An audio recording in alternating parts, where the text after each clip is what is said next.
ہم اپنا آج کا سبق شروع کرتے ہیں۔ اعوذ باللہ من الشیطان الرجیم، بسم اللہ الرحمن الرحیم۔ انما بے شک،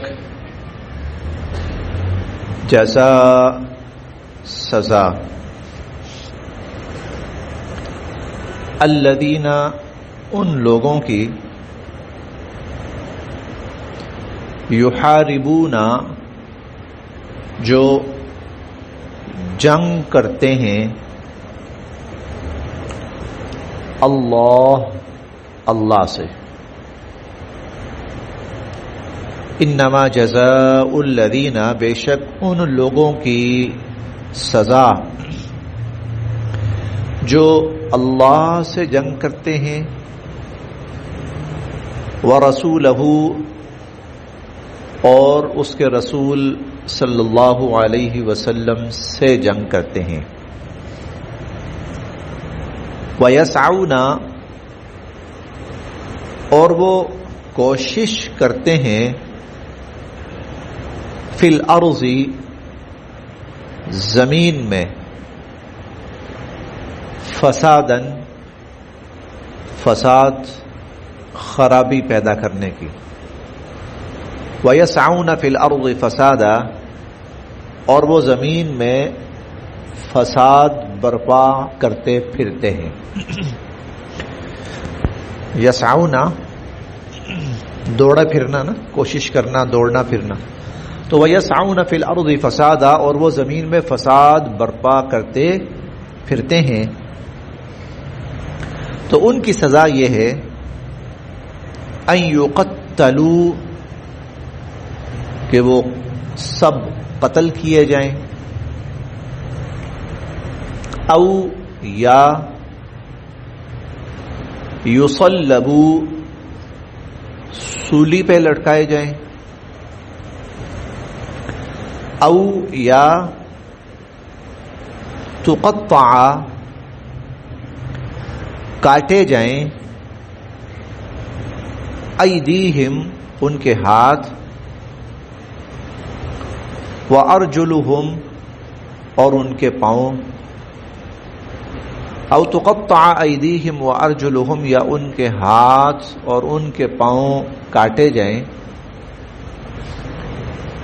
من خلاف، مخالف سمتوں سے، او یا ينفوا، وہ دور کر دیے جائیں، من الارض، زمین سے، او ينفوا من الارض، یا وہ زمین سے دور کر دیے جائیں، ذالک، یہ، لہم، ان کے لیے، خزی، رسوائی ہے، فی الدنیا، دنیا میں، ذالک لہم خزی فی الدنیا، یہ ان کے لیے رسوائی ہے دنیا میں، ولہم، اور ان کے لیے، فی الآخرۃ، آخرت میں، عذاب عظیم، بڑا عذاب ہے، اور ان کے لیے آخرت میں بڑا عذاب ہے۔ پیچھے انسانی جان کی عزت اور حرمت، اس کا تذکرہ چلا آ رہا ہے۔ پہلے اس کو انفرادی سطح پر بیان کیا گیا کہ انفرادی سطح پر آدم علیہ السلام کے ایک بیٹے نے آدم علیہ السلام کے دوسرے بیٹے کو قتل کر دیا تھا، تو اس پر اللہ رب العزت نے ایک اخلاقی پہلو بیان کیا، فقہی پہلو نہیں، اس کا شرعی پہلو بیان نہیں ہوا، بلکہ اخلاقی پہلو بیان ہوا کہ اللہ کے ہاں انسان کا قتل جو ہے وہ اس درجے بڑا اور عظیم گناہ اور جرم ہے کہ ایک انسان کو قتل کرنے والا اللہ کی نظر میں ساری انسانیت کا قاتل ہے، اور ایک انسان کی جان بچانے کی کوشش کرنے والا اللہ کی نظر میں ساری انسانیت کو بچا لینے والا شمار ہوتا ہے۔ وہ انفرادی طور پر تھا، ایک شخص ایک شخص کو قتل کر رہا ہے. اب اسی سلسلے میں اس کا اگلا جو پہلو ہے وہ ہے اگر کہیں اجتماعی سطح پر ایسا کام کیا جاتا ہے. اس آیت میں اللہ تعالی نے اس کا ذکر کیا. تمام مفسرین کرام اس بات پر متفق ہیں کہ یہاں جو ذکر ہو رہا ہے ان لوگوں کا جو طاقت کے بل بوتے پر، اسلحے کے بل بوتے پر جتھا بنا کر، جماعت بنا کر لوگوں کو لوٹتے ہیں، ان کو مارتے ہیں، ان کو قتل کرتے ہیں، ان کو ہراساں کرتے ہیں، یا وہ خواتین کی عزت و آبرو لوٹتے ہیں، ان لوگوں کا ذکر ہے، جس کو ہمارے ہاں عرف عام کے اندر ڈاکہ زنی کہا جاتا ہے. اور یہ آیت نازل بھی ایسے ہی واقع پہ ہوئی تھی کہ کچھ لوگوں نے مسلمانوں کا جو جہاں پر جانور ہوتے تھے ان جانوروں کو لوٹا، اور جانوروں کی حفاظت پر جو پہرے دار متعین تھے ان کو قتل کیا، مال لوٹا اور بھاگ گئے. ان کو پکڑا گیا اور پکڑنے کے بعد پھر ان پر سزا نافذ کی گئی. نزول یہ تھا، اس بنا پر یہ آیت نازل ہوئی. لیکن اس آیت میں جو سزا بیان ہوئی ہے وہ ان تمام افراد کی ہے جو اس طرح کی حرکات کے اندر ملوث ہوتے ہیں. اب اللہ تعالیٰ نے اس کے لیے جو پہلا لفظ استعمال کیا ہے وہ یہ ہے کہ یحاربون اللہ ورسولہ، کہ وہ اللہ اور اللہ کے رسول سے جنگ کرتے ہیں. اللہ اور اللہ کے رسول سے جنگ اس لیے قرار دیا گیا کہ اللہ اور اللہ کا رسول دنیا کے اندر امن چاہتے ہیں اور معاشروں کے اندر امن چاہتے ہیں، اور کسی شخص کو اجازت نہیں دیتے کہ وہ معاشرے کے امن کو تباہ کرے، اور لوگوں کی جان، مال، عزت و آبرو سے کھیلے اجازت نہیں دیتے. اب جو اللہ کی اس حکم کے خلاف لوگوں کی جان و مال سے کھیلتا ہے، لوگوں کو قتل کرتا ہے، مال لوٹتا ہے، عزت و آبرو لوٹتا ہے، تو وہ اللہ اور اللہ کے رسول سے جنگ کر رہا ہے. یعنی اس کو معمولی چیز قرار نہیں دیا، اس کو اللہ اور اللہ کے رسول سے جنگ قرار دیا گیا. اب ڈاکوؤں کو کوئی اگر سپورٹ کرتا ہے، ان کی سرپرستی کرتا ہے، تو وہ اصل میں اللہ اور اللہ کے رسول کے ساتھ لڑ رہا ہے اور جنگ کر رہا ہے. اسی لیے آپ ایک چیز نوٹ کریں گے،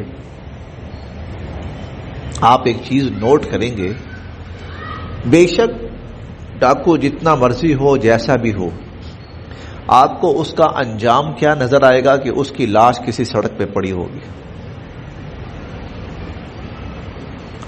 بالآخر یا وہ اپنے ساتھیوں کے ہاتھوں مارا جائے گا، یا وہ کہیں پولیس کے ہاتھوں مارا جائے گا، یا وہ کسی اور کے، آخر اس کا انجام آپ کو تقریباً یہی نظر آئے گا. بچے گا اگر کوئی تو صرف وہ بچے گا جو کنارہ کش ہو جائے گا، معافی مانگ لے گا، توبہ طائب ہو جائے گا، کہیں سائڈ پہ ہو جائے گا. کیوں؟ اس کی وجہ یہ ہے کہ اللہ اور اللہ کے رسول سے جنگ کوئی مذاق نہیں ہے. اس کا انجام ڈاکو کا انجام آپ کو یہی نظر آئے گا. اس کی لاش یا تو کہیں کتے بھنبھوڑ رہے ہوں گے، یا جانور اس کو نوچ رہے ہوں گے، یا کہیں سڑک پر عبرت کا نشانہ بنی آپ کو اس کی لاش پڑی ہوئی ملے گی. یہ اس کا ایک چھوٹا سا دنیا کے اندر اس کا ایک نتیجہ اور انجام ہے. اور دوسری بات یہ بیان فرمائی کہ وَيَسْعَوْنَ فِي الْأَرْضِ فَسَادًا، کہ وہ زمین کے اندر فساد برپا کرتے پھرتے ہیں. یہ بات تو سامنے کی ہے کہ لوگوں کے جان و مال کے ساتھ وہ کھیلتے ہیں. تو ایسے لوگوں کی 4 سزائیں اللہ تعالی نے یہاں بیان فرمائی. پہلی سزا یہ ہے کہ قتل کیے جائیں، اور دوسری سزا یہ ہے کہ سولی پہ لٹکائے جائیں. تیسری سزا یہ ہے کہ ان کے ہاتھ پاؤں کاٹے جائیں، اور چوتھی سزا یہ ہے کہ وہ زمین سے آپ جلا وطن کہہ دیجئے، در بدر کہہ دیجئے، اس کو ملک بدر کہہ دیجئے. یہ ينفوا من الارض، چوتھی سزا. اب یہ 4 سزائیں اللہ نے اس لیے بیان کی کہ نوعیت مختلف ہوتی ہے. نوعیت مختلف ہوتے. اگر تو ڈاکوؤں نے صرف قتل کیا ہے، ڈاکوؤں نے صرف قتل کیا ہے، تو اس کے لیے تو یہ ہے کہ یقتلوا، ان کو بھی قتل کیا جائے. اگر قتل بھی کیا ہے اور مال بھی لوٹا ہے تو پھر دوسری صورت ہے کہ قتل بھی کیا جائے اور قتل کرنے کے بعد ان کی جو لاشیں ہیں وہ لٹکا دی جائیں. او یصلبوا، سولی پہ لٹکا دیا جائے، قتل کر کے اس کے بعد ان کی لاشیں اوپر لٹکا دی جائیں. اور تیسری صورت یہ ہے کہ ان کے ہاتھ اور پاؤں مخالف سمتوں سے کاٹے جائیں. یعنی قتل تو نہیں کیا انہوں نے، لیکن لوگوں کا مال لوٹا ہے انہوں نے. اگر لوگوں کا مال لوٹا ہے، جرم صرف اتنا ہے، پھر ان کے ہاتھ اور پاؤں کاٹے جائیں. اور چوتھی صورت یہ ہے کہ ینفوا من الارض، کہ ان کو زمین سے دور کر دیا جائے. اس کے دو مفہوم میں دونوں عرض کرتا ہوں. ایک مفہوم تو یہ ہے کہ ان کو جلا وطن کر دیا جائے. امام ابو حنیفہ رحمہ اللہ فرماتے ہیں او ینفوا من الارض، کہ ان کو جیل میں ڈال دیا جائے، ان کو جیل میں ڈال دیا جائے. تو یہ اس صورت میں ہے کہ انہوں نے نہ تو قتل کیا، نہ مال لوٹا، بلکہ لوگوں کو ہراساں کیا، خوف و ہراس پھیلایا. اگر ان کا جرم خوف و ہراس پھیلانے تک ہے، جیسے کچھ لوگ آتے ہیں اسلحے کے زور پر اور دکانیں بند کرائیں، فائرنگ کی اور ہلکا پھلکی توڑ پھوڑ کی، خوف اور دہشت پھیلائی اور چلے گئے، تو ان کے بارے میں اللہ تعالیٰ فرماتے ہیں ینفوا من الارض، ان کو یہاں سے نکال دیا جائے. چاہے ان کو ملک بدر کر دیا جائے، چاہے ان کو جیلوں میں ڈال دیا جائے، بہرحال کم از کم یہ چوتھے درجے کے لوگ بھی معاشرے کے اندر رہنے کے قابل نہیں ہیں، کیونکہ امن و امان خراب کیا انہوں نے. تو معاشروں کا امن و امان اور لوگوں کی جان و مال، عزت و آبرو کی حفاظت اس قدر اہم ہے کہ اللہ تعالیٰ نے اس کے لیے سخت ترین سزائیں بیان فرمائیں. دیکھیں جو دوسری سزا ہے کہ ان کو سولی پہ لٹکا دیا جائے، یہ کیا ہے کہ قتل کرو پہلے اور قتل کر کے پھر اس کی لاش بھی لٹکا دو اوپر. یہ ہے اس کا مفہوم کہ کیوں لوگوں کی جان و مال کے ساتھ کھیلنے والے کے لیے اللہ کے ہاں کوئی رو رعایت نہیں. اور ایک اور بات وہ یہ کہ اگر یہ جو سزا ہے نا، یہ حد شرعی کے طور پر ہے، قصاص کے طور پر نہیں ہے.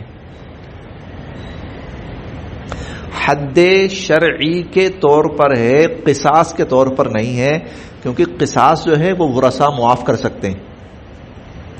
قصاص ورثاء، 4 بندے انہوں نے مار ڈالے ہیں اور ورثاء معاف کر دیتے ہیں. ایک آدمی قتل ہو، جیسے عام کسی نے قتل کیا ہے، ورثاء معاف کر دیں تو قتل کی سزا ختم ہو جاتی ہے. یہ قصاصاً قتل نہیں کرنا ان کو، یہ حد شرعی کا مطلب یہ ہے کہ ورثاء معاف بھی کر دیں پھر بھی معاف نہیں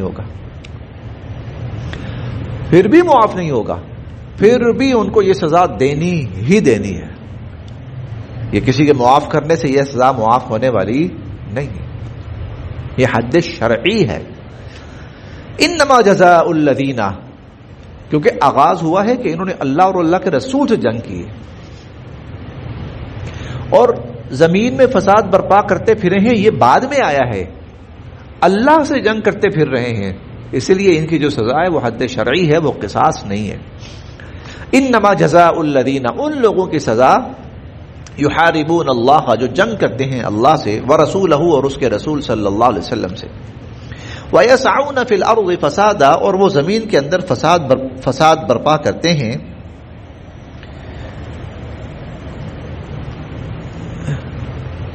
ان یقتلوا، کہ ان کو قتل کیا جائے، او یصلبوا، یا ان کو سولی پہ لٹکایا جائے، او تقطع ایدیہم وارجلہم من خلاف، یا ان کے ہاتھ اور ان کے پاؤں مخالف سمتوں سے کاٹے جائیں، او ینفوا من الارض، یا پھر ان کو زمین سے نکال دیا جائے. ذالک، یہ لہم، ان کے لیے، خزی، ذلت اور رسوائی ہے، فی الدنیا، دنیا میں، وَلَهُمْ اور ان کے لیے فی الآخرۃ آخرت میں عذاب عظیم بہت بڑا عذاب ہے. الا سوائے الذین ان لوگوں کے تابو جنہوں نے توبہ کر لی من قبل اس سے پہلے ان تقدروا کہ تم قابو پاؤ علیہم ان پر.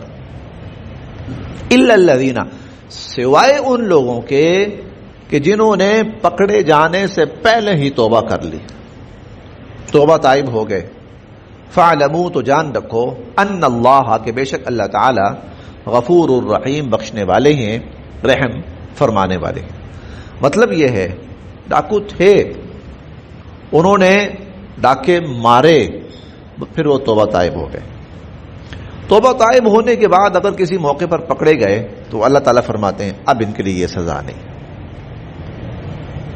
اب ان کے لیے ہاں لوگوں کا جو نقصان کیا ہے وہ ضرور بھریں گے, لیکن اب ان کو قتل کرنا, سولی پہ لٹکانا, اب ان کے ہاتھ پاؤں کاٹنا, اب یہ نہیں. اس کی وجہ یہ ہے کہ اسلام جہاں جرائم کا خاتمہ کرتا ہے, جرائم کا خاتمہ, وہاں پر اسلام جو لوگ معاشرے کا پرامن حصہ بن چکے ہوتے ہیں ان کو رعایت بھی دیتا ہے.